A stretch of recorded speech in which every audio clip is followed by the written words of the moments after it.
Pastrana here, StreamPods.com.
I think we just want something that's more in your face, you know, so you can see the action. I think we just want something that's more in your face so you can see the action up close.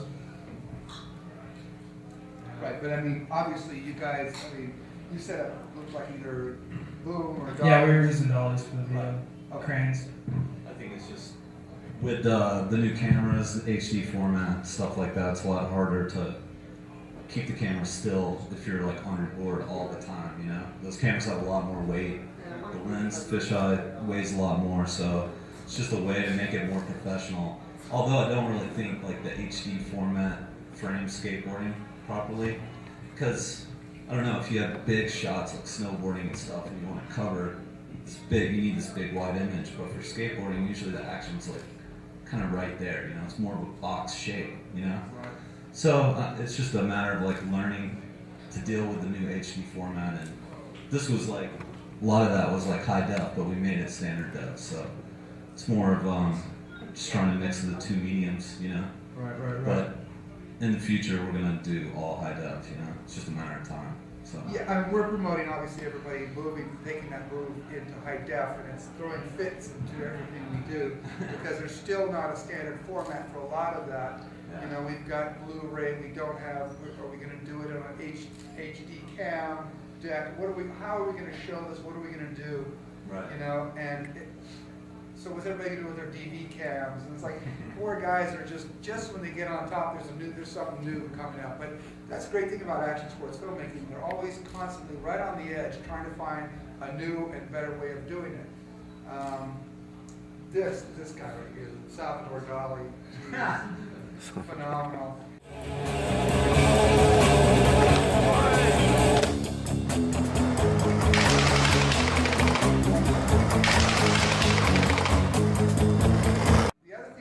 Stands out is the soundtrack. Give me some feedback into the soundtrack and how that you went about that. I think it's a collaborative effort amongst the guys that are featured in the video and our choices as well. Like, we give them suggestions, and we have certain songs that we definitely want to use, like for the intro, for the credits, for, you know, some guys aren't as into music, so they don't know what they like or they don't know what they want to skate to. But for this video, at least, I feel like at least what? Yeah, I would say 3 out of the 6 featured skaters knew what song they wanted. And you were able to get it. And we were able to get it. Notoriously, the hardest part about the filmmaking process, unfortunately, is clearing the music. It's getting done though these days a little better than it was, let's say, 5 to 6 years ago, when the music industry was just holding on to everything and seeing where this was going. Now they're releasing a lot of songs. We're seeing Rolling Stones, we're seeing Hendrix, we're seeing some of the great songs that you've got here, which is making it a lot better for us as viewers. Definitely. I mean, I think the video, or the music, at least for skateboarding videos, is that's half the video. Yeah. If you can't sit there and listen to the music and enjoy it, you're gonna have a hard time sitting there and enjoying the skating, you know? Right. How long have you two guys been working together? That was our first video together. First together. Yeah, that was our first together, and he had helped with Lakai and chocolate projects in the past, and that was what, I don't know, my 17th video for Transworld. This is going on my 13th year. So, yeah. So, what's next? We're working on film right now. We have 5 guys that are going to be featured in our newest film. We're still tossing about the name. We're going to do a trip to Miami coming up for it, and I don't know, just looking forward to like upping, you know, making the next one better. Let me ask you something, and this is coming from a standpoint from X-Dance. We push the aspects of storytelling as important as action and set and music and bits like that. There's obviously a choice to pretty much, you don't open the mic a lot. You don't go out of your way to do that. Do you see yourselves going towards that more, or is that just kind of you want to stay in this? Well, I think in the past we had pretty much any guy that had a featured part, he would talk, or we'd have someone talk about him, and to give you some of that personality, but it kind of got played out over time, if you will, you know. And it's just what the skate market wants, and I feel like when we made this video, that's what they want. They want trick, and they don't want these downtimes where they're gonna have to fast forward to see what they really want to see. But then coming to something like this, and you have people that don't necessarily skateboard all the time or don't relate to it the same way, you can see where that's completely missing, you know? Like, Yeah.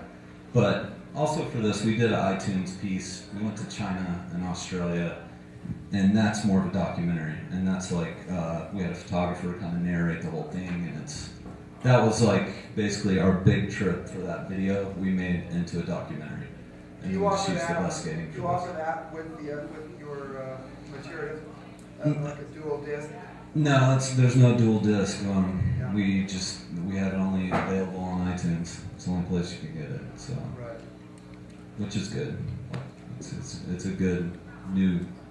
I don't know. That was our first iTunes piece, and it actually received really well. Got a lot of good feedback, and I think that's something, you know, we're probably going to move to do more of in the future for sure. Good. And you keep people from ripping it and putting it on YouTube, and I mean that's another huge battle, is constantly trying to keep this stuff off YouTube and try to be able to sell the video to where we can keep making them, you know.